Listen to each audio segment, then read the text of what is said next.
कल्याण येथील शिक्षिका संगीता चंदनशिवे यांच्या हत्येचा उलगडा करण्यात नाशिक ग्रामीण पोलिसांना यश आले आहे. प्रेम संबंध आणि मालमत्तेच्या वादातून ही हत्या घडवून आणल्याचा दावा पोलिसांनी केला आहे.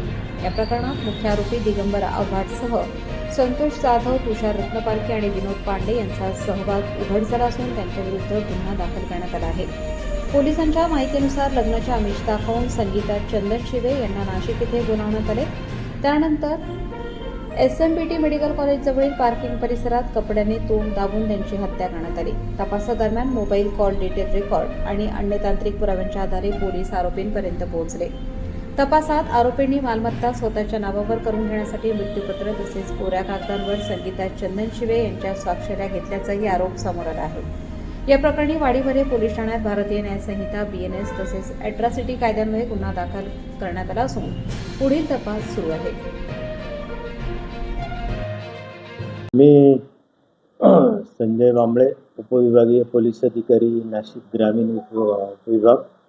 तसेच माझे सहकारी वाडीवाडी पोलीस स्टेशनचे प्रभारी महाजन साहेब. दिनांक 16/7/26 रोजी SMBT कॉलेज येथून आम्हाला माहिती मिळाली तर त्या ठिकाणी एक महिला साधारण 52 वर्ष वय ही पार्किंगच्या ठिकाणी मयत स्थितीत मिळून आली. त्यांनी हॉस्पिटलला नेऊन तिला चेक केलं आणि तिच्याकडे जी हे होतं पर्स चेक केलं असता आधार कार्ड मिळालं. आधार कार्डमध्ये काही तिचं नाव समजलं आणि तिचं नाव संगीता चंदनशिवे असं मिळालं. राहणार ती आंबिवलीची होती. त्याच्यावरून नंतर मग ते आम्हाला कळवलं. आम्ही त्या ठिकाणी बॉडीचा पंचनामा करून ताब्यात घेऊन पुढची कारवाई सुरू केली. त्या दरम्यान आम्हाला तिचे नातेवाईक भाऊ रवींद्र चंदनशिवे राहणार कल्याण यांची माहिती मिळाली. त्यांना कॉन्टॅक्ट केला, त्यांना बोलवलं. त्यांनी बहीण असल्याचं ओळखलं. त्यांच्याकडून तिचा मोबाईल नंबर प्राप्त केला आणि मग मोबाईल नंबरवरून लास्ट कॉल डिटेल जे झालेले होते त्याच्यावरून आम्ही नाशिक येथून एक जाधव नावाचं इसमस ताब्यात घेतलं आणि त्याच्याकडे चौकशी केली असता जाधवने पूर्ण गुन्ह्याची स्टोरी सांगितली. जाधवकडून आम्हाला इतर जे आरोपी आहे दिगंबर आव्हाड, तुषार रत्नपारखी तसेच विनोद पांडे यांचे नावं निष्पन्न झाले. नंतर मग ठाणा शहर पोलिसांनी दिगंबर आव्हाड आणि तुषार रत्नपारखी यांना तिकडे ताब्यात घेतलं. नंतर ते आमच्याकडे हँडओव्हर केले. आमच्या LCBनी माननीय पोलीस अधीक्षक यांच्या मार्गदर्शनाखाली आम्ही आणि LCBचे अधिकारी यांनी याबाबत अधिक तपास करून तेथील फरार आरोपी विनोद पांडे याला ताब्यात घेतलं आणि SP साहेबांच्या सूचनेप्रमाणे पुढे तपास सुरू केला.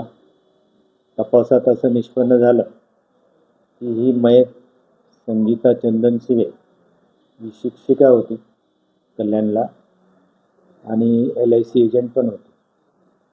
LIC एजंटच्या कामानिमित्त तिचे आणि आरोपी दिगंबर आव्हाड त्याच्याशी ओळख झाली. ओळखीचं रूपांतर पुढे मैत्रीत झालं आणि ती त्या दिगंबर आव्हाडला लग्न कर म्हणून असं तिने एकसारखा तगादा लावला. परंतु त्या दरम्यान तिला एक गंभीर आजार झाला आणि त्या आजारामुळे आणि याचं देखील लग्न झालेलं होतं. त्यामुळे लग्न तिला करण्यास टाळाटाळ करू लागली.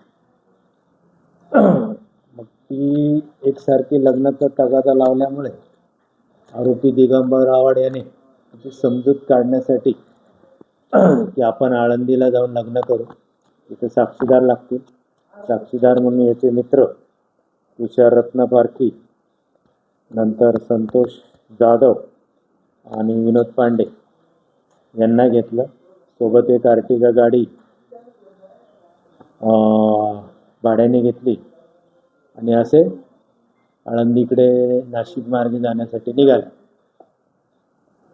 तर सिन्नर MIDC मध्ये एका साध्या हॉटेलमध्ये त्यांनी काहीतरी नाश्ता केला आणि तिथे दिगंबर आव्हाडने विचार बदलला की आपण लग्न नंतर करू, काही दिवस थांब, विचार विनिमय करू, असं म्हणून परत ते कल्याणकडे जाण्यासाठी नाशिक मार्गे निघाले. नाशिकला आल्यानंतर काही वेळ थांबले एका हॉटेलमध्ये, सारडा सर्कल येथे, आणि त्या ठिकाणी सोबतचे जे आरोपी होते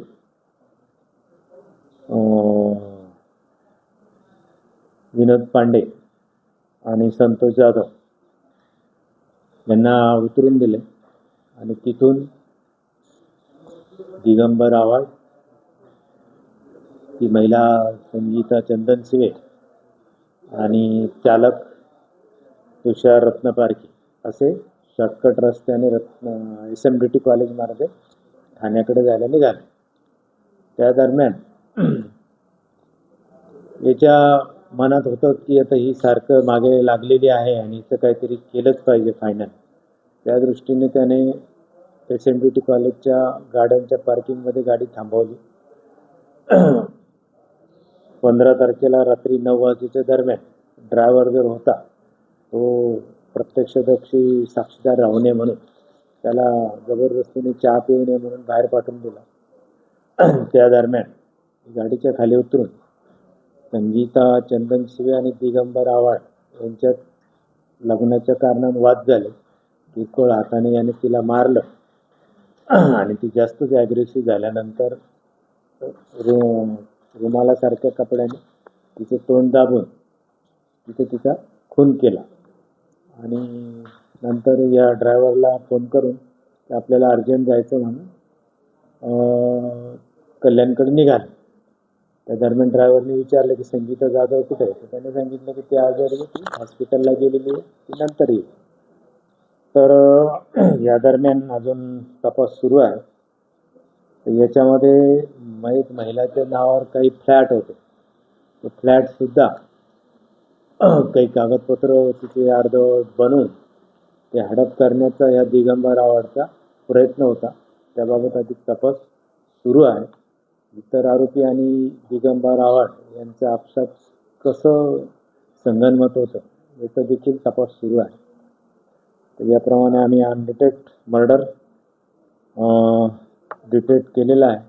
त्यामध्ये आम्हाला आमच्या माननीय SP साहेबांचं मोलाचं मार्गदर्शन, आमचे सहकारी अधिकारी स्टाफ यांनी चांगलं सहकार्य केलं. तसेच महिलाच्या नातेवाईकांनी देखील सहकार्य केलेलं आहे. आतापर्यंत किती आरोपींना अटक केली, अजून किती आरोपी बाकी? आतापर्यंत आम्ही एकूण 4 आरोपी अटक केलेले आहे आणि तपासात भविष्यात निष्पन्न झाले, तपास चालू आहे, त्याप्रमाणे आम्ही पुढे जर आरोपी मिळाले तर ते अटक करणार आहोत.